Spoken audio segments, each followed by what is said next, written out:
going to be looking into Matthew chapter 6, verse 24.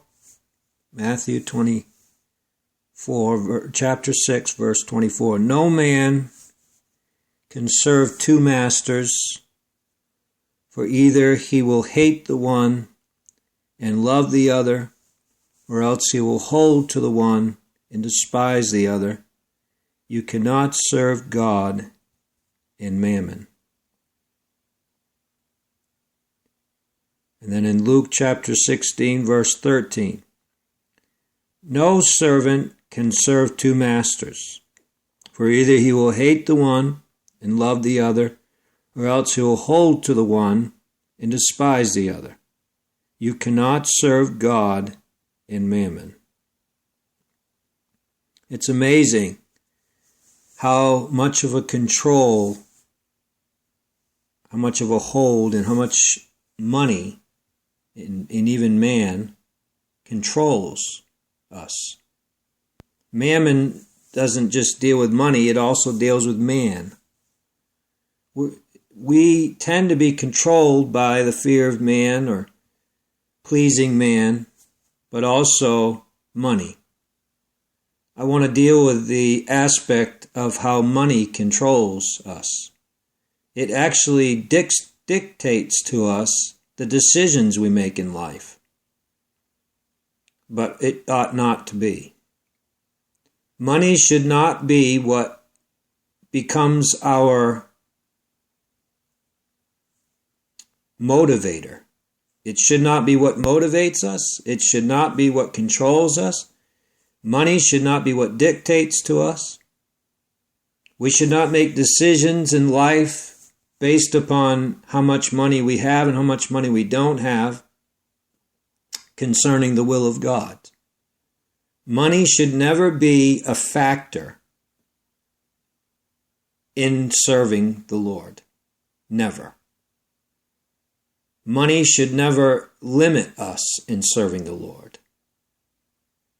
And money should never dictate to us the amount of joy we have in our life. If you have less joy in your life because you have less money, then you're not serving God, you're serving mammon. We cannot serve God and mammon too. We have to give up one of them. And even to the point where the Lord says, despise one of them. Now, have we got to the point where we hate and despise money? Do you like having money? Do you like having money in your hands? Do you like knowing you have money? Do you feel freer when you have money? If you do, then mammon's your God. You should not feel happier, elated, more free because you have more money. There's people today that are billionaires, millionaires and billionaires, especially billionaires, that think that they are free. They can do anything they want. They can go where they want. No, they don't have to even wear a watch on. I heard a billionaire recently say that he doesn't wear a watch because he doesn't have to meet the schedule of anybody. He's the boss because he's a billionaire. And Jesus said, your servant shall be greater. The greatest one shall be your servant. Mammon should never be what affects the level of joy in our life as a Christian. Right? We should never be up and down based on the level of money we have in our bank account.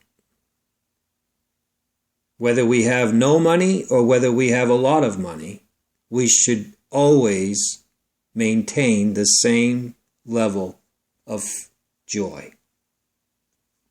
If you're happy only when you have plenty of money, then you're serving mammon. We've got to make our choice. Are we going to serve the Lord or are we going to serve mammon? And so I believe that just as the people were brought to the place of a decision, choose you this day whom you are going to serve, I believe that the Lord would bring us to that place of a decision. Choose you whom you're going to serve, God or mammon. God will always be, but money's going to pass away. Right? What's the greater riches? Jesus said, store up your treasure in heaven, where rust and moth doth not corrupt. The true riches are the riches that will not pass away. Gold and silver is going to pass away. The money in this world is going to pass away. The riches of this world are going to pass away, folks. Only he who does the will of God is going to live forever, is going to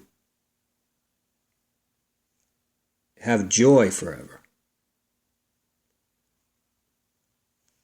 So the next time you find yourself being controlled by the amount of money you have or don't have,